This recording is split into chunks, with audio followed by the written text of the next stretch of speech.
Bismillahirrahmanirrahim. Assalamualaikum warahmatullahi wabarakatuh.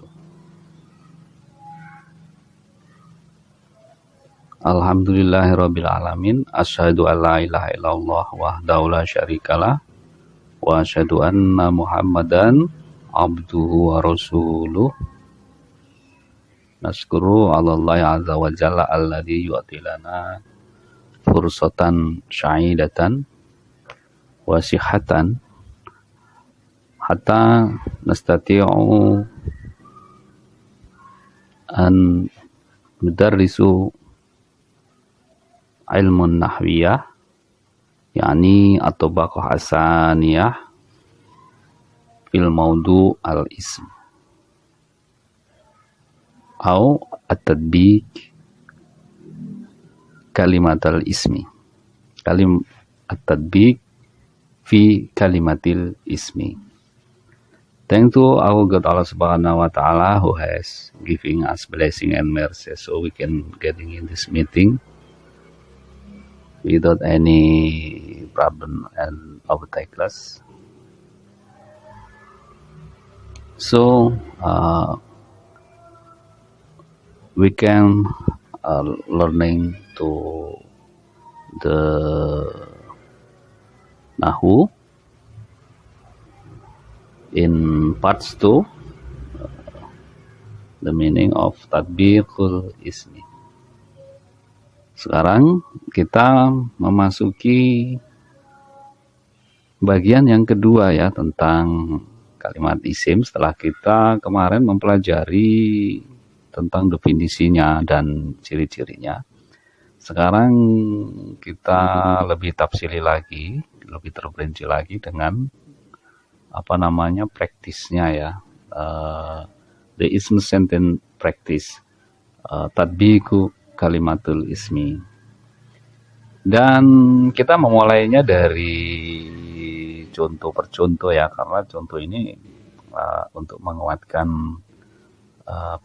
memori kita li tasydidi tadzakkuriyatina atau li tasydidi tazkariyatuna lil mufradat wa tarkibu. Jadi untuk menguatkan di dalam otak kita bagaimana menyusun dan mengerti lebih dalam tentang kosakata-kosakata di dalam bahasa Arab. Contoh yang pertama adalah hada roghifun. Ya, kita kembali ke papan tulis ya, kita lihat. Di barisan pertama ada kalimat hada roghifun, ini adalah menunjukkan mufrad ya atau tunggal. Hada adalah isim ya, isim isyarah, dan disebut isyarah karena dia memang menjadi penunjuk ya. Hada adalah kalimat penunjuk yang dekat, yaitu yadullu alal qarib, itu for main close atau for near, untuk yang dekat. Roghifun adalah roti. This is a bread. Ini adalah roti. Dan roghif ini biasanya disebut dengan ismun alam ya, isim yang menunjukkan nama tertentu, dan di sini adalah menunjukkan benda ya, yaitu roghif, yaitu roti. Ini adalah sebuah roti. Roghifun mufrad. Jadi pemaknanya adalah ini adalah sebuah roti, atau ini adalah roti, gitu saja. Yang penting bisa dipahami dan bisa dilihat jumlahnya ketika kita menunjuk kepada suatu benda itu, yaitu roti. Contoh yang kedua adalah hadhihi zalabiyatun. Ini adalah gorengan. Ya, gorengan bagian dari roti juga ya, karena kadang-kadang bahannya sama. Ya, cuman dia digoreng langsung, sedangkan roti itu biasanya di open ya. Hadhihi zalabiyatun. Ini adalah gorengan atau fresh food. Dan kata zalabiyah ada taknya ya. Anda lihat ada taknya. Ini menunjukkan tak marbutoh ya. Ini menunjukkan dia muannas. Maka dia bukan menggunakan hada zalabiyatun, tapi menggunakan hadihi zalabiyatun. Ini adalah gorengan. Dan kalau di kita gorengan banyak macamnya ya. Ada tahu digoreng, tempe digoreng, kemudian pisang goreng, pisang yang digoreng jadi pisang goreng. Terus kemudian ada apa namanya, kayak kelanting digoreng, dan banyak lagi jenisnya, mungkin ada kalau 50 ya. Tapi kalau di negara-negara Arab maupun di negara-negara yang lain yang menggunakan berbahasa Arab seperti Mesir, Sudan, kemudian apa namanya, Libya dan sebagainya, itu gorengan ya itu aja yang bentuknya bulat gitu ya. Ada zalabiyah, atau ada juga jenis yang lain seperti tomiyah ya, tapi tomiyah itu biasanya dimakan dengan makanan pokok yang lain, dengan ais dan dengan yang lainnya ya, dengan apa namanya, firah misalkan. Firah itu ayam bakar, kemudian ada tomiyahnya, kemudian ada saladnya, dan juga kemudian ada aisnya. Ais itu ya kayak roti tapi nggak ada rasa, dan bentuknya bulat yang lebih besar ya. Bentuknya mislus ini ya, bentuknya seperti lengser besar gitu. Dan kemudian untuk penunjuk jauh ya, untuk penunjuk jauh itu menggunakan dalika. Jadi dari hada becomes dalika, min hada yubaddil au yughayyir ila dalika. Contohnya dalika roghifun, itu adalah roti. Jadi kalau tadi itu this is a bread, maka sekarang menjadi that is a bread. Itu adalah roti. Terus kemudian contoh yang berikutnya, contoh tasniyah atau contoh menunjukkan arti dua ya. Hadani roghifani. Hadani roghifani. Ini adalah dua buah roti. Desa tubuks.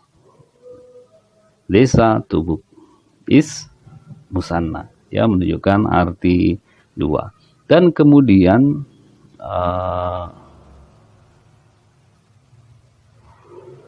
untuk penunjuk jauhnya, jika dua, dari zalika berubah menjadi dhanika.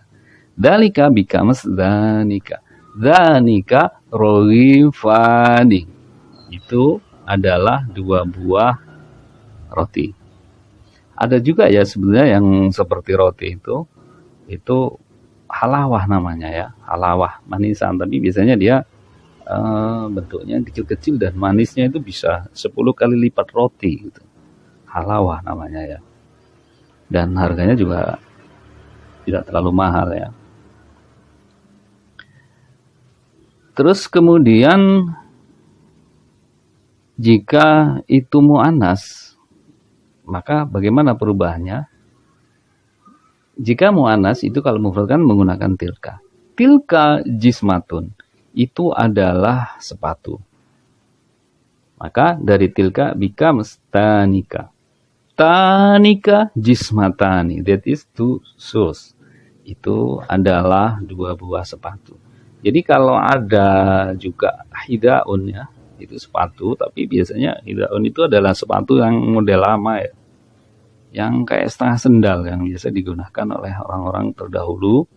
Tapi kalau jismatun itu sudah modis sekarang, yang sepatu yang menutup seluruh kaki itu, baik ada talinya ataupun yang dari kulit, itu biasanya jismah. Dan tukang semirnya itu biasanya disebut vernis ya, vernis itu tukang semir.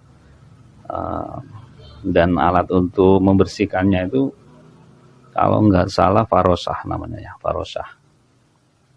Jadi tilka itu untuk menunjukkan jauh, far away. Jadi kalau hadhihi itu menunjukkan for a near atau main close, atau tilka yang jauh itu main far. Jadi ini beberapa contoh yang bisa kita kembangkan menjadi bentuk contoh-contoh lainnya yang banyak nanti ya. Ada qalamun misalkan. Ada kitabun misalkan. Hada masjidun. Hadhihi jami'atun dan seterusnya.